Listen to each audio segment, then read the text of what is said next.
After first half, we'll move on straight towards second half. Then Qian with trump card instance alongside with Peepers. We're gonna go up against quite a tanky team. Puppeteer, Psycho.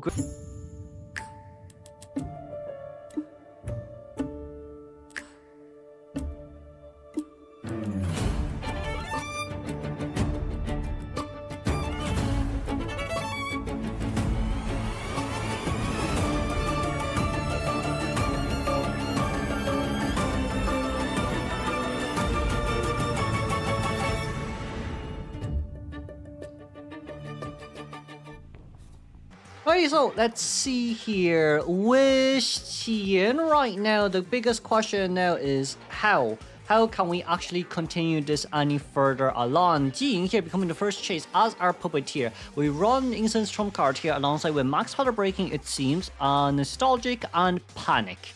Alongside which, the one at the bottom, I forgot that was called, but it reduces your attack recovery by 10%. However, we are a little bit too close towards comfort here with a Nurse Survivor. But that's an immediate hit on towards the puppeteer. That's a little bit unfortunate because it was the red zone that was remaining on the hands of Hula Blue. So with all that in mind, Puppeteer did not have such a great early game because of that as well, and that's the whole reason why we picked him too.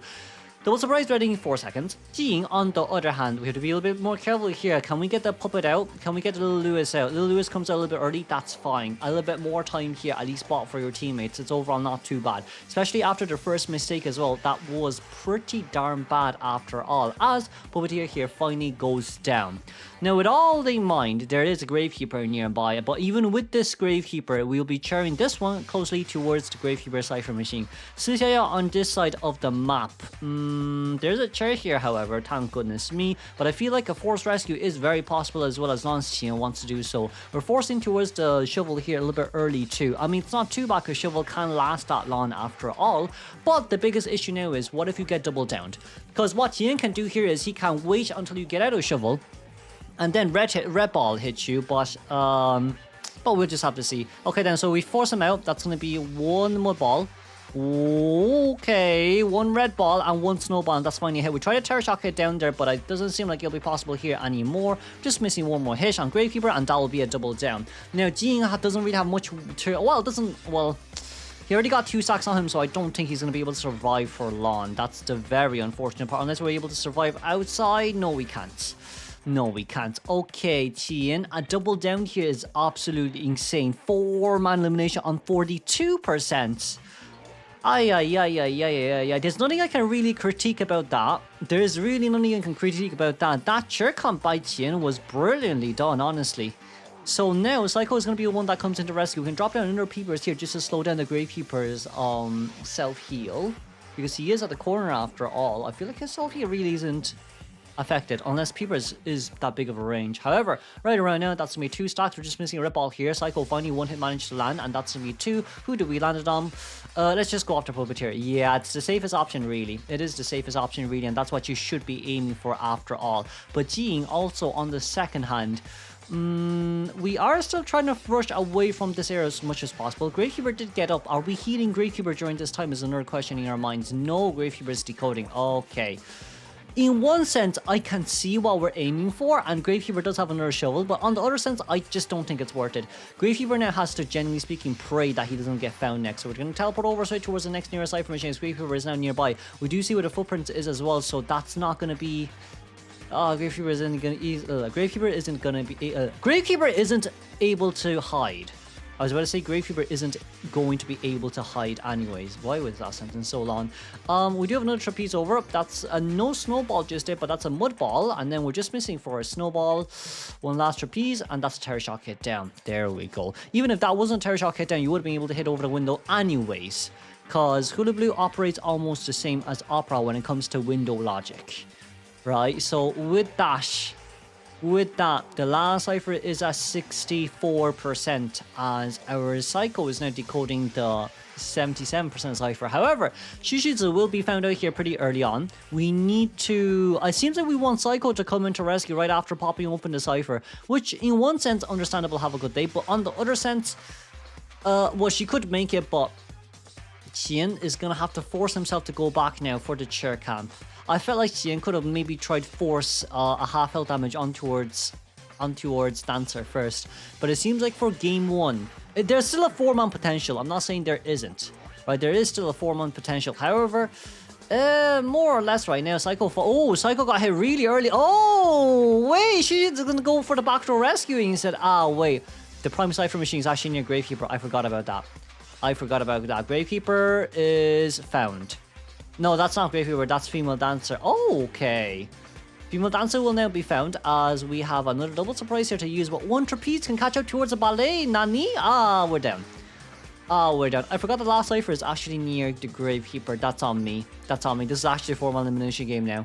Tien is at 65 BPM. Brother in Christ is chill. He knows he's won. He knows he only needs a 3-man elimination, so there's no need for him to aim for more if it's not a necessity. But also at the same time, gosh darn, bro is chill. So he's gonna be on his way towards the rescue right now, but we're going to block both survivors from the Cypher machine. We're gonna Cypher block them as much as possible here. And also at the same time, it's just that Gravekeeper by himself trying to get his way in, but that Gravekeeper was also after half rescue too. If they really do plan on rushing the Cypher machine, it's not going to be worth, especially with the fact that there's 2 survivors half health and that's a Psycho down on the ground. We can go back here towards the next, not a great trapeze, but we do see, it's 2 for 1. Gravekeeper or a Female Dancer, you get a choice. You generally speaking have a choice here. We may not have enough trapezes, but I don't think Gravekeeper is going to be able to survive any longer. We didn't land any on towards there just yet. That's fine. Yeah, a snowball there landed, a mud ball, and then a red ball goes down. There we go. This guarantees the 3-man elimination bare minimum. There's a teleport as well on the side of our survivors, but we're healing the Psycho here first instead of decoding. Seems like they want to try go for the double decode potential, but it won't be possible here any longer too, as she is gonna not shadow dance, but ballet dance outside of this area. Psycho is way too close for comfort near the Cypher machine as well, and this might just be GG, well played, game over then. If that's the case for game 1, Tien proved himself that he does have what it takes to become those main hunter, and breaking that wall as well just means you cannot stun him. So it's basically we have to see for a little bit longer, because this can still be a 3-man escape game. Well, 3-man elimination game and not 4. But Psycho will go down here as Female Dancer trying to rush that Cypher machine once again. Fast music box just isn't going to help you enough. Psycho has no self-heal too, and I think that would mark the end of that 4-man elimination. Let's congratulate Tien then for the 4-man, moving straight on towards game 2. Second game we go. First off, it'll be double rescue or double container. In terms of team comps like this,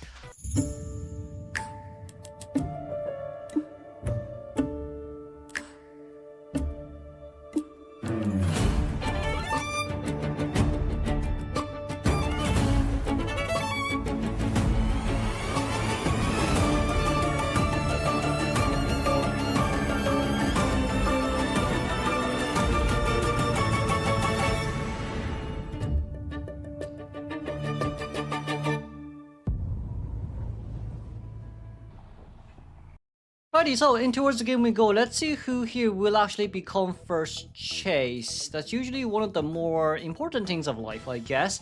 It seems like we're gonna go after first stop here, in which it will be T, who is nearby. And Bomber first chase overall isn't too bad. That pallet was actually the pallet that got the terror shock, I'm quite sure, during one of the IVT or IVS rounds. But for now, Tien, we're gonna try chase up towards T here once again, as I don't... Oh no, we actually opened second stop, never mind. Well, I guess that's why the Cypher machines are so slow, but we could change targets here if we really want to. Tien didn't realize that as well, and now we're gonna go back straight towards 2-story, looking for that aeroplanist, or is that the Cordy? No, that seems like it's gonna be the Cordy here. Cordy at 2-story overall, not the worst for coordinated to container round, but everyone here did bring flywheel. I think they initially wanted to go for a IV counter, but Tien decided to go with the Opera instead. I guess Opera still works pretty well here, but with the reduced movement speed, it does reduce quite a lot of her map control. However, that will be the first gun they're used, as we see here, right? High game currently at 26.9%. Meanwhile, the Cypher machines are barely 1.5. Shishits is still trying to contain for a little bit longer. It is a flywheel Cordy after all, no knee-jerk reflex, so trying to rotate towards the next containment area will be quite hard. Palestine, no, we're not even going to play around it for now. Cordy's still looping towards the back here. What depends now is that Shadow Dance was nice enough, but that flywheel will still be able to bring you quite a bit of distance as we managed to finally get that pallet done. Pallet number 1 will come true as one cipher machine has been done, the other 2 currently at 60% here from the both ciphers. And Cordy here rotating straight towards first stop, it seems. We want to go towards a little bit more of an open area here just to force Tian to take a little bit more of his time to actually land that first hit finally on towards that coordinator. However, Blink is also ready too, so as long as we can get the Blink upstairs here, and that will be Cordy going down immediately. Around 3.5 cipher machines done by the time we actually get coordinator down and on towards the chair. Mercenary already on his way in. It does seem like Mercenary cipher will be halted just for now, but you could get Mercenary to actually decode God Kite cipher machine right afterwards, as well as T has already finished off his own cipher machine. Now probably trying to aim for mercenaries. No, T is going to go for the last cipher. Okay, seems like we want Mercenary to decode his own cipher, as Aeroplanus is going to be able to finally finish off his second cipher machine, which was the Cordy's. Overall though, I don't think they should rescue too late. Sisaya on his way to come in as well. He is one of those good rescuers that really rarely fails. So we're going to normal rescue here, as their third cipher machine is finally going to be able to pop open, and fourth cipher machine relatively soon will be popped open as well, and Cordy will go down straight towards the corner. Seems like Cordy's going to aim towards the corner there for God Kite, just so it takes a little bit longer for us to chair, and Mercenary does have quite an easier time when it comes to coming in as well, because you at least have the fourth stop here, not fourth stop, excuse me, the first stop here to use as a, elbow pad terrain for you to actually get close towards the chair. However, Mercenary going straight towards 2-story, as we do see here as well, and Bomber finally on the last cipher machine. Accelerated decoding will starting around 15 seconds, as our last cipher is already at 50%. This is a very good start here for the survivors. We're looking for a 4-man endgame now, especially with that really good early game setup. But for the time being, it seems like Mercenary, we could still use one double hat to get in, but the only issue now would be who's going to be at the exit gate. It seems like both the Aeroplanist and the Mercenary is going to come in together. We are still looking for... Okay, we're going to go for a double body block just to guarantee this, it seems. So that's going to be... We're going to keep rescuing just like that. So chair elimination progress gets slowed down by quite a lot. As you see here, Cordy, Iron Bush on towards that chair, and we're going to be able to get a body block there on towards the Mercenary there, it seems. Last cipher machine here is finding Prime as she is still trying to run straight towards... I think we should run towards 2-story, but going towards Gaka isn't a bad idea as well, as we do a teleport ready here as well right after the trump card chain. But it seems like Tian's going to look for the gate here first, as Jing is nearby as the Aeroplanus, but Aeroplanus has so much items left to use here, just no hover, which is... Oh no, never mind, he used quite a lot of his items to Cypher Rush. But even with all that in mind, the last exit gate is currently at 50, 60, 70% decoding rate, and with this the next jetpack should be able to get us towards the next safe pallet, but it seems like we are not safe enough, as that debuff will come true with the slow pallet drop down. A little bit unfortunate on the side of Aeroplanist, but I do think Cordy might not be able to make it there. As you see on the bottom left hand side of our screen, coordinator, we're near close towards a pallet run. Can we get a little bit of pallet speed boost? Yes, we can, but are we rushing for it? We're not rushing for it just yet, as the Mercenary is standing in towards the middle right now. Mercenary needs to hide himself here, but if he doesn't, he's going to be spotted out by Tian here. So yeah, you might get spotted out, and you actually did get spotted out, and it seems like this Mercenary, we do have one level pad remaining. That's the good news, and of course the coffin here will be laid on towards that Mercy. However, it will just not be enough, because Tian knows himself, even if he does hit the Mercenary there, would the teleport work? Yes, it would, but he's just... Actually, you know what? Never mind. If Tian actually went for it, there's a possible tie game, but we were just so worried. We were genuinely just so worried about the back door, but it seems like for now, Mercenary able pad towards the gate, and let's congratulate a 3-man escape. TZYM should have quite an easier time when it comes to going up against those survivors, especially after his survivors got a 3-man escape last game. However, for this game, you're going to be able to see a Priestess, Gardener, First Officer, and Professor here.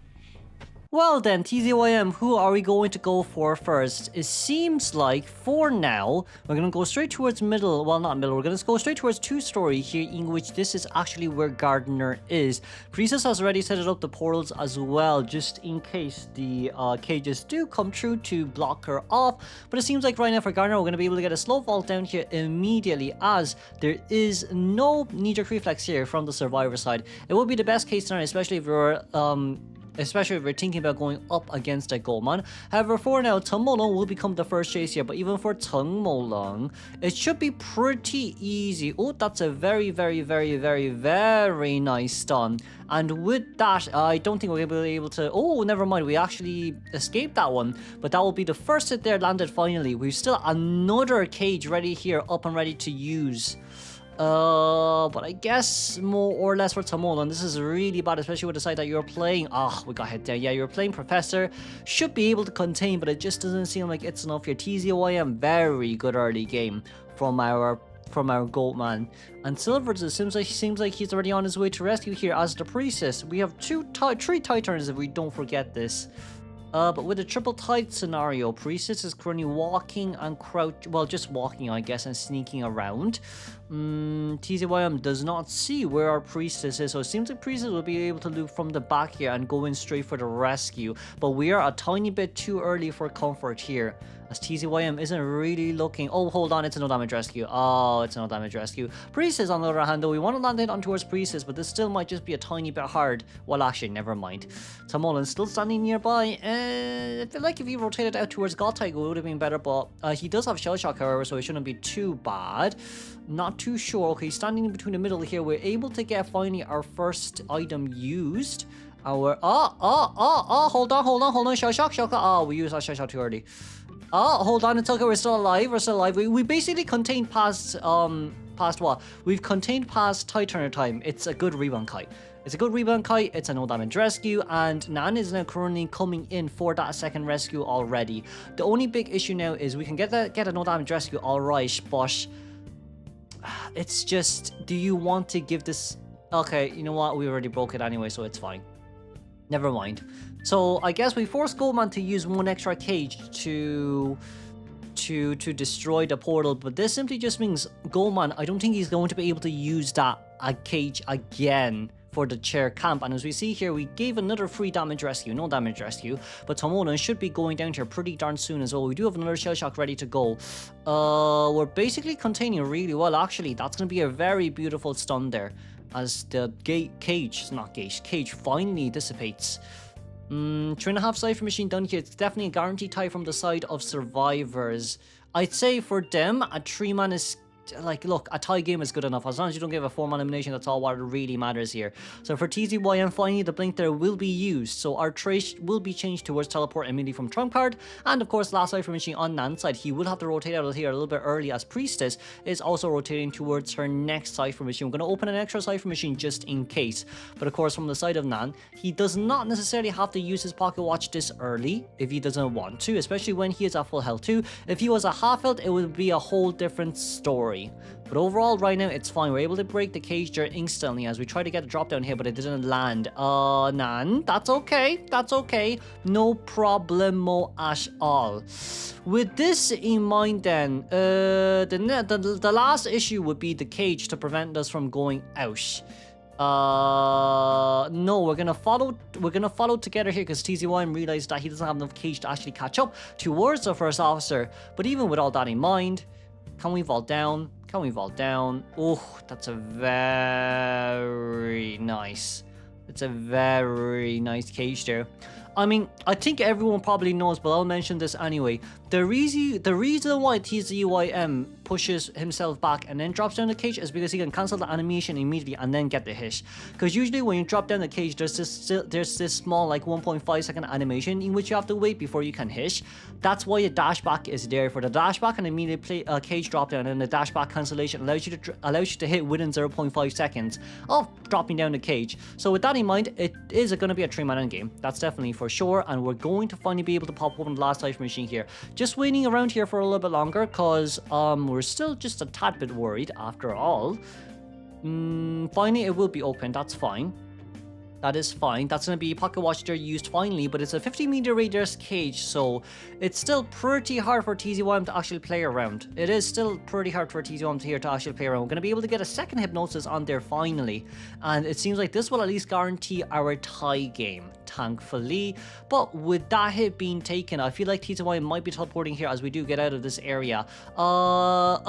Priestess. Nice. We're over straight towards the other side here. That's a very good portal. That's also a really hard portal to utilize too, but even so, it seems like right around now, Garner should focus on opening the gate first, because nice flywheel, because First Officer can definitely get up on time, but with all that, nice mind game, damn. This is really confusing for me as well.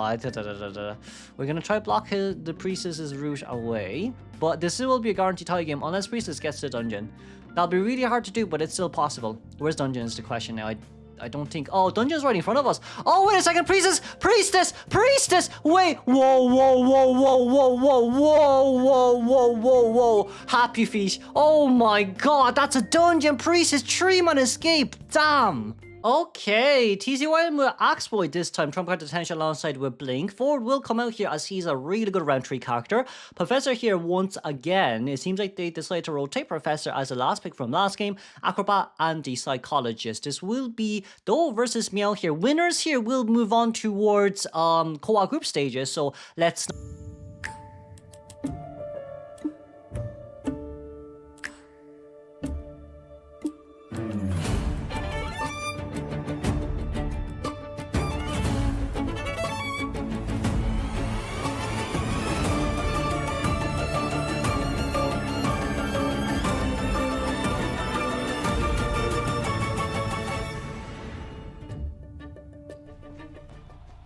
Okay, let's see them. This will be TZYM going straight towards middle here. Seems like we want to look for someone to catch them off guard. But we're kind of more aiming towards that. Yeah, we're kind of aiming more towards here. Factory. Factory is where Tamolin is. But even with Tamolin here, I just feel like more or less it's not a bad character to use, but we don't have Flywheel, which might pose a little bit of a threat here as well. On so many side notes too, at least we now know that there is a purple orb here rotating around the Professor, so Professor has to be a tiny bit more careful when it comes to playing around. But as long as we just focus on dodging dash orb, that's really all what it matters, because then you can literally just use your mini shell shock there to get towards the next nearest pallet slash window. Kind of similar to Seer, but not just better. But even with all that in mind, Professor here is still trying to rotate around as much as possible, but the Cypher Machine is still pretty fast. Blink isn't ready, as all Cypher Machines here are currently at 60%, 60, 40, and 40. But Professor, we should be Shell Shock number... Shell Shock that didn't come out. That was a lot of mind games there on the side of Professor. So I guess first mistake, which isn't too bad, but at least now we know we can still...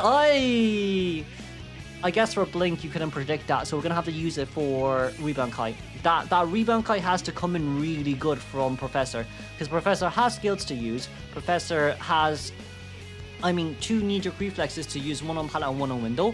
Acrobat finally being able to pop open his Cypher Machine, as well as it's the Psycho that's actually the one that's coming in to rescue. So it seems like right now we want forward to mid-kite harass right after this rescue too. So forward Cypher Machine currently at 75%, should be able to get done we should be able to finish it in the next 20 odd seconds. But even for now, that's a Psycho, very nice chair cam there by TZYM, but it's a Psychologist after all. It is a Psychologist after all. Shell Shock. We hit Psycho instead. We wanted to bait out a Shell Shock and hit Psycho for a 2-in-1. But you cannot get a buy one get one free. Unfortunately, from the Survivor side, they just won't let you do that. But it was a good try though, however. We have some orbs nearby, but TZYM wants to find some. We are able to use Shell Shock number 1 to get past the pallet. That's good. But can we get Shell Shock number 2 here to drop down the pallet is now another question I have in mind. We go down here instantly as Forward took that orb. Oh my lord, Forward. We're going to come immediately with that mid-kite stun. And that's what we're talking about. Forward doesn't necessarily have to contain here. There's not contain. Forward doesn't necessarily have to decode here. Because Psycho can just do all the work afterward. Samzai is still nearby. We're full health, we can go for it. We are full health, we can go for it. We're very careful here. Samzai, do we have flywheel? We don't. Oh, that's quite a lot of ball used there too.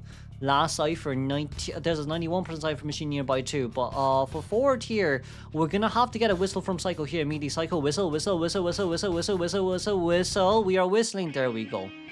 There we go. Forward should be able to get the whistle on time. There is no issue with this at all. As forward now back at full health. Still a quarter of a ball remaining, so overall not too bad. We're going to pull himself in here towards the chair just to guarantee that rescue.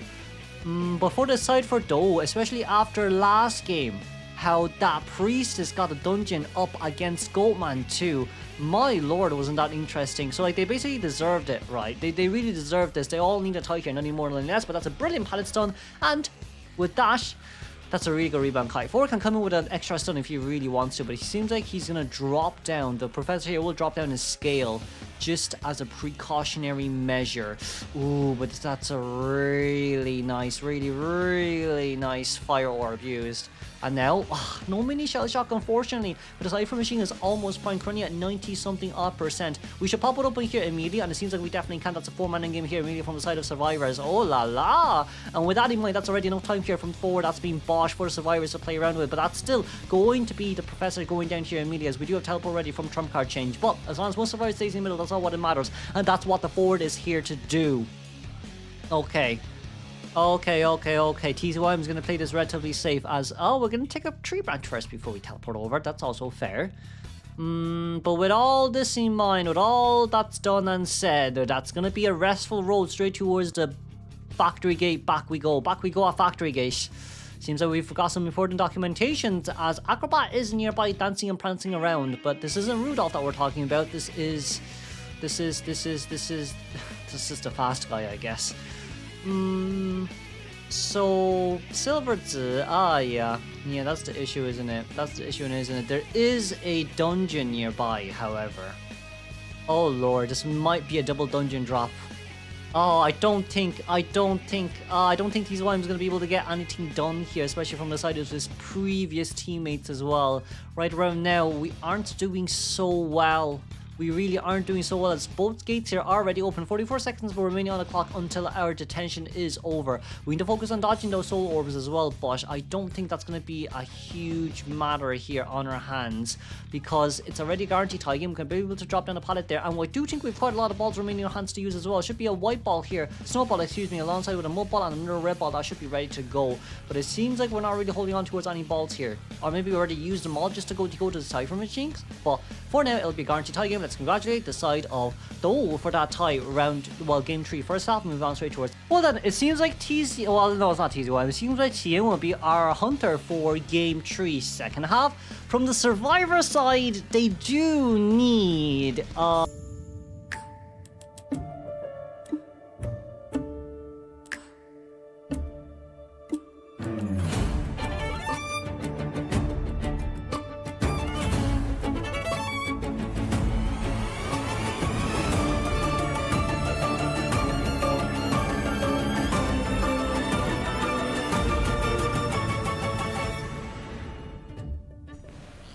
okay, Tien, where are we going for first? It seems like the cat is going to be dancing and prancing. I should use a different one. The cat should be pouncing on towards the mechanic right now. We're currently playing Lockhart here. I mean, her Tien Icing will be coming in soon as well, so we're probably going to be able to see that for IVL probably, or even IJL, but for now that's going to be normal jump, normal hit. The doll did come out as well, but I don't think it's going to be able to do much, and the doll will also go too, just to guarantee that cross to be used. So from the side of mech, we wanted to use the doll as a body blocker, but I just don't think that would be possible, especially on the side that you're playing up against an An on a map like this. Maybe if you're going straight towards factory, or even, you know, shack, it would make sense with those single little pallets that, you know, you have to break.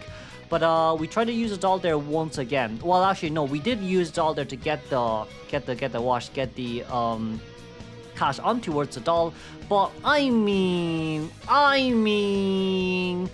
Shishi's kind of panicked that we couldn't get in between the pallets. Well, we did get in between the pallets, but we couldn't get the behind the pallets, so we were basically running with the tail in between our legs. That's basically the idiom that we're going to use for this one. However, the doll will still be moving here, and we do see Seer nearby too. Forward seems like he wants to come in for the backdoor rescue, but I just don't think it's really worth it.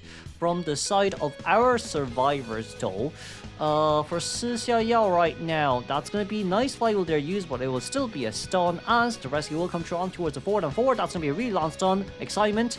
And good. Very, very, very good. Form elimination at 40% here. We can go back straight towards Mech Amelia or Seer, who basically will give us a free hit, and the failed flywheel. Isn't that even better? One cross should be able to bring back the Amelia, but it seems like we're looking for the doll here instead, as we're going to be able to jump and hit. So jump and block the Cypher Machine Amelia away from the survivor side. We're going to go straight towards the forward, and Mech cannot decode. Well, she can decode, but she decodes at 35% decoding debuff, and it is going to be the novelist that has to come in to rescue. We can change targets here as much as we can, because he knows that he only needs a tie game after all, so there's not much that he needs to worry about. But from the side of survivors, we do have two jumps here to use. We do know where Seer is, and Seer could be able to get the rescue here. Well, oh, that was actually ready so fast. I guess that's what Seer gets for stalking. Stalking does allow you to get out really fast. But forward now, trying to get the hit onto us, a little bit unfortunate on the inside. He's really good when it comes to trying to baiting around the survivors and getting free hits. I think he learned this from TZYM last game as well, especially from the side of that professor. But even for this one, it would still pretty hard for the survivors here to bounce back, especially when you're one full Cypher Machine down. So tie game here is definitely possible. I'm quite sure they need a 3-man escape. Actually, no. Game 1, they were 6-3. This game, they're 2-2, so they're 3 points away. They need a 4-man escape to actually win. I'm quite sure against who? Against no. So unless they manage to go find a 4-man endgame, a 4-man escape, I don't think it's really going to be possible for them to actually do much from this. Tien, it's a really good job from him as well, being able to utilize that wall to prevent the my brain just died halfway through, to prevent the cat from pouncing on towards that forward. But with that, that's still going to be a blink open there, and to guarantee the forward as we go down. We can break the pallets here early on too, but like, look, there's 2 survivors right in front of us. Why not just go for it? We're here anyways for the fun of it, and that's going to be normal hit down, as we didn't actually manage to use our cash, well, not cash, our storybook there to swap positions, it seems. Forward will be eliminated, as we can just bring our novelist towards the chair that's next towards the gate anyways. So with all that said and done, Mechasna is still nearby, cannot forget about that. We cannot forget about that, but it doesn't seem like Tien's going to be able to see. Oh no, we saw where Mech is. Okay, we now saw where Mech is. But from the side of Survivor, as long as they guarantee, I think they know they've lost. It's a little bit unfortunate there. They were just one win away from making it towards the qualifiers. But the good news here is they're in towards the lower brackets final, so they have to wait until, I'm quite sure, Sunday until they see who they're going to go up against. But for now, let's congratulate Do for winning up against Meow, and it does not seem like TZYM is able to get his revenge.